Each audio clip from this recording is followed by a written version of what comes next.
আবার কিছু লোক আছে সারাদিন দেখবেন টো টো টো টো করে ঘুরছে, কোন জমিতে পানি নাই দেখছে, কোন জমিতে সার লাগবে দেখছে, সব ভালো, আর মসজিদে এসেই এরকম চেয়ারে বসে এরকম করে নামাজ পড়ছে। এরকম লোক আছে না? ও সব ভালো, সারাদিন সাইকেল চালাচ্ছে, গোশ কিনতে যাচ্ছে, মাছ কিনতে যাচ্ছে, সব ভালো, ঠিক মসজিদে নামাজ পড়ার কথা বললে হাঁটুতে ব্যথা।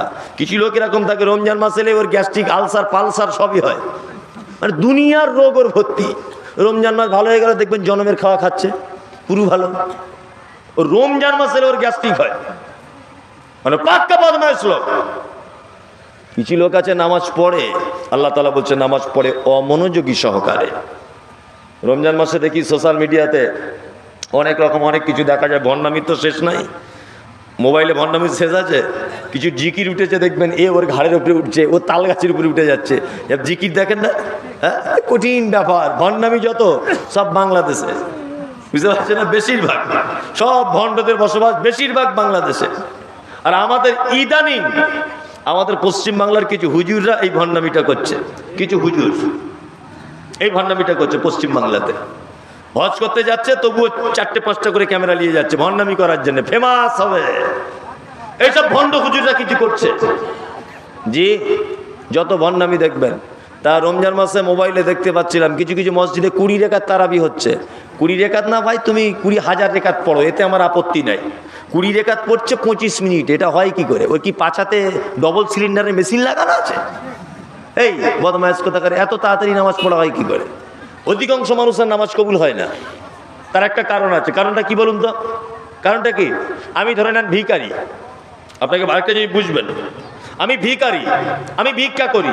তা আমি এই লোকের বাড়িতে একদিন গিয়েছি, গিয়ে বলছি আমার নাম মমতাজুল ইসলাম, আমার বাড়ি উত্তর 24 পরগনা, আমি আগে বক্তা ছিলাম, এখন তক্তা হয়ে গেছি, আমার মেয়ের খুব অসুস্থ, ওই জন্য আপনার কাছে এসেছি কিছু সাহায্য চাইতে। 9টা 20 লোকালে সামচিতে নেমেছি, 12টা 20 লোকালে আবার বাড়ি চলে যাবো, তাড়াতাড়ি করে আমায় কিছু ভিক্ষা দিলে খুব উপকৃত হতাম। আচ্ছা, এইভাবে যদি ওকে বলি ভিক্ষা দেবে না দড়ি দিয়ে বাঁধবে, কোনটা বাঁধবে? যে শালা ভণ্ড, ভণ্ডামির জায়গা পাও না, ভণ্ডামির জায়গা পাও না, বাঁধবে আমাকে। ভিক্ষা চাওয়ার নিয়ম কি? ভিক্ষা চাওয়ার নিয়ম, আসসালামু আলাইকুম ওয়া রাহমাতুল্লাহ, ভাই আপনার নাম আবদুল্লাহ, শুক্রাবাড়িতে বাড়ি, আমি মমতাজুল ইসলাম, সে আপনাদের গ্রামে জলসা করতে এসেছিলাম, খুব বড় বিপদে পড়েছি, খুব বলতে লজ্জা লাগছে, যদি আমাকে কিছু দিয়ে সহযোগিতা করতেন তাহলে খুব ভালো হতো। এইরকম যদি ভিক্ষাটা চাই, আচ্ছা বলুন তো ভিক্ষা দেবে কি দেবে না? দেবে। 10 টাকার জায়গায় 10 পয়সাও তো দেবে। আর আগে যেমন করে চেয়েছিলাম ভিক্ষা পাবো, পাবো না, বরঞ্চ কাঁচা কুঞ্চি দিয়ে পিঠ ছিলে দিতে পারে। সালা ভণ্ড কোথাকারে, বলবে কি বলবে না? বলবে। নামাজে দাঁড়াচ্ছে, আল্লাহু আকবার, আলহামদুলিল্লাহ রাব্বিল আলামিন, হ্যাঁ না? কি ধান কল মেশিন চলছে নাকি এটা? বিয়াদব কোথাকারে। নামাজে দাঁড়িয়েছেন পাপের বোঝা মাথায় নিয়ে, আল্লাহু আকবার, আলহামদুলিল্লাহি রাব্বিল আলামিন, সমস্ত প্রশংসা তোমার, তুমি অসংখ্য জগতের মালিক, আর রহমানির রহিম, তুমি দয়ালু পরম করুণাময়, মালিকি ইয়াউমিদ্দিন, তুমি কিয়ামতের দিবসের মালিক, ইয়্যাকা না'বুদু, তোমারই ইবাদত করি, ওয়া ইয়্যাকা নাস্তাঈন, তোমারই কাছে সাহায্য চাই, ইহদিনাস সিরাতাল মুস্তাকিম, আল্লাহ তুমি আমাকে সহজ পথের পথিক করো, সিরাতাল্লাযিনা আন'আমতা আলাইহিম, ওই পথের পথিক করো যাদেরকে তুমি পুরস্কারিত করেছো, গায়রিল মাগযুবি আলাইহিম, ওদের পথে আমাকে পরিচালিত করো না, ওয়ালায-যাল্লিন, যারা গোমরাহির পথে রয়েছে। আপনি নামাজে বলছেন ইহদিনাস সিরাতাল মুস্তাকিম, আল্লাহ তুমি আমাকে সহজ পথ দেখাও। এইটা যদি একদমে বলেন ঠিক এরকম করে, আলহামদুলিল্লাহ রাব্বিল আলামিন মালিকিল ইয়াউমিদ্দিন সিরাতাল্লাযিনা আন'আমতা আলাইহিম, কবুল হবে? হ্যাঁ, ফেরেশতারা পর্যন্ত বুঝতে ভুল করে দেবে যে বলে কি রে, বলছে কি রে, ভুল করবে কি করবে না? এমন রুকু সেজদা করছে ঠকা ঠক ঠকা ঠক, মানে যেন পাছাতের মেশিন লাগানো আছে, আমি তো ভেবে কুল পাই না। জি, আবার অনেক লোক আছে নামাজে এত অস্বস্তি, নামাজে দাঁড়িয়ে এরকম পাছা চুলকাইছে করছে। আবার কেউ টুপি দিতে ভুলে গেছে, যারা বোঝে না জানে না, টুপি দিতে ভুলে গেছে, তো পকেট থেকে টুপিটা বার করেছে। আচ্ছা ঠিক আছে, বার করলি, বার করে আবার বড় করে ফুঁ দিয়ে মাথায় লাগিয়ে দিচ্ছে, বদমাইশ কোথাকারে। এই কে তোমাকে যুক্তি দিল? টুপিটা বার করলি নামাজ অবস্থায় না জানার কারণে, আবার লম্বা করে কাবার দিকে মুখ করে ফুঁ দিচ্ছে, তারপরে আবার মাথায় লাগাচ্ছে জুত করে, আবার বারবার এরকম করে ঠিক করছে। আল্লাহ তাআলা এদের ব্যাপারে বলছেন আন সলাতিহিম সাহুন, যারা সলাত আদায় করে কিন্তু অস্বস্তি সহকারে করে, অলসতা, এনার্জি নেই। আল্লাযীনা হুম ইউরাউন, ওই নামাজীদের জন্য ওয়াইল নামক জাহান্নাম। ইউরাউন, যারা লোক দেখানো নামাজ পড়ে, কোনো কোঠা নেই। বিধবাদের জন্য কোনো পদক্ষেপ আছে? কোনো পদক্ষেপ নেই। আমরা শুধু বিধবা যারা হয়েছে 30 বছরের মেয়ে, আমরা তার বদনাম খুঁজি। কোন একটা ছেলের মোটর সাইকেলে করে যাচ্ছে কোথাও মালতীপুরে, তার প্রয়োজন, তার বাড়িতে পুরুষ নেই, সে বাধ্য হয়েছে যেতে, সে যেতে বাধ্য হয়েছে।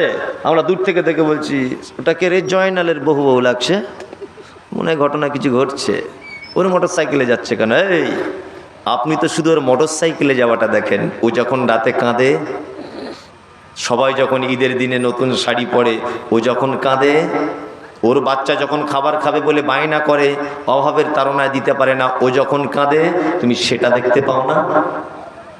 তুমি সেটা দেখতে পাও না চোখে? আল্লাহ সুবহানাহু ওয়া তাআলা বলছেন ফাযালিকাল্লাযী ইয়াদুল ইয়াতীম ওয়ালা ইয়াহুয্যু আলা তুআমিল মিসকিন, যারা মিসকিনদেরকে খাদ্য দানে উৎসাহিত করে না, এদের জন্য জাহান্নাম। ফকির কাকে বলে আর মিসকিন কাকে বলে এটা জানেন? জি, এটা জানেন? জানেন না? আপনাকে বলে দিচ্ছি। আমি মুমতাজুল ইসলাম, আমি রিকশা চালাই। আমি কি করি? রিকশা চালাই। এখন আমার সারা বছর রিকশা চালানোর পরে 15,000 টাকা জমা হয়েছে। 15,000। ডাক্তার হঠাৎ করে বলছে আমার ছেলের হার্টের অপারেশন, লাগবে খরচা এখন 1.5 লাখ। আচ্ছা বলুন তো দেখি, আমি 15,000 টাকার মালিক, ডাক্তার বলছে 1.5 লাখ টাকা খরচা, আমার পক্ষে এত টাকা জোগাড় করা সম্ভব? সম্ভব? কখনোই সম্ভব নয়। তাহলে আমি বাধ্য হয়ে আপনার কাছে চাইতে যাব, আমি হলাম ফকির। মিসকিন, যে নিঃস্ব, যার কাছে কিছুই নেই, এ হচ্ছে মিসকিন। আল্লাহ তাআলা বলছেন যারা মিসকিনদেরকে খাদ্য দানে উৎসাহিত করে না। তারপরে আল্লাহ তাআলা বলছেন ফাওয়াইলুল লিল মুসাল্লিন, ওই সমস্ত নামাজীদের জন্য জাহান্নাম, ওই সমস্ত নামাজীদের জন্য ওয়াইল নামক জাহান্নাম। নামাজ পড়ে না, আল্লাহ তাদের কথা বলছে না, আল্লাহ বলছে যারা নামাজ পড়ে এদের জন্য ওয়াইল নামক জাহান্নাম। নেন এবার ঠেলা সামলান। নামাজ যারা পড়ে, কালো দাগ হয়ে গেছে এখানে, তারপরেও আল্লাহ বলছে ওর থাকার জায়গা জাহান্নাম। আল্লাহু আকবার। আপনাদেরকে একটা কথা জিজ্ঞাসা করি, আচ্ছা আপনাদের এখানে আলেম ওলামারা বক্তব্য করেছে এটা যে ইন্নাস সালাতা তানহা আনিল ফাহশাই ওয়াল মুনকার, নিশ্চয়ই নামাজ কুকর্ম ও কুকথা থেকে মানুষকে বিরত রাখে। এটা শুনেছেন? শুনেছেন তো? এটাও আপনারা দেখেন যে একটা লোক নামাজ পড়ছে 60 বছর, তারপরেও সুদের টাকা খায়। একটা লোক নামাজ পড়ছে তারপরেও ব্যভিচার করে। একটা লোক নামাজ পড়ছে তারপরেও জমির আল কাটে। একটা লোক নামাজ পড়ে তারপরেও পরের জমি জোর করে দখল করে। এরকম নামাজি নাই? আচ্ছা তো? তাহলে নামাজ নিশ্চয়ই কবুল হচ্ছে না। ওটা ও ইবাদত হিসাবে ভাবে না, ওটা ওর অভ্যাস হয়ে গেছে। আজান হলে মসজিদে যেতে হবে, ওটা ওর কি অভ্যাসে পরিণত হয়েছে, ইবাদতে পরিণত হয়নি। আল্লাহ তাআলা বলছেন নামাজীদের জন্য জাহান্নাম। কোন নামাজি? আল্লাযীনা হুম আন সলাতিহিম সাহুন, যারা নামাজ পড়ে অস্বস্তি বোধের সাথে। আমাদের কিছু মায়েরা আছে নামাজে এমন করে সেজদা দিচ্ছে মনে হচ্ছে 13-14 বছর প্যারালাইসিসে ভুগছে, এমন করে সেজদা দিচ্ছে।